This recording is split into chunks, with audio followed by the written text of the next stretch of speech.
અત્યારે 1.5 મહિનાથી કન્ટિન્યુ આવું છું અને અહીંયા કોન્સ્ટેબલ PSI માટેની રનિંગ માટે અહીંયા બલિદાન ફિઝિકલ એકેડમીમાં જોઈન થઈ છું અને હા મારો હેવી વેઇટ ઘણો હતો બટ સરની મહેનત એટલી છે કે સર રનિંગ કરાવે એમની જે ઇન્સ્ટ્રક્શન આપે છે એ ફોલો કરીને પણ અત્યારે ઘણી સારી ઇમ્પ્રુવમેન્ટ થઈ છે મારામાં।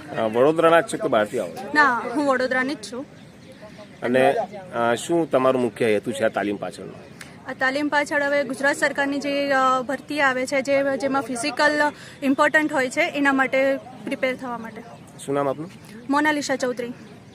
5 મહિનાથી 5-5.5 મહિના થયા છે। શું ફાયદો થાય છે આ તાલીમથી? સર પહેલાં તો એવું હતું ને કે 3 રાઉન્ડ અમે દોડી નહોતા શકતા અને હવે અહીંયા આવ્યા પછી અમે 25, 30, 35 રાઉન્ડ પણ એક સાથે દોડાવીએ છીએ એવી રીતે છે અને સર અમારા પર એટલી મહેનત કરે છે કે કોઈ એટલું બિના સ્વાર્થ વગર ના કરી શકે।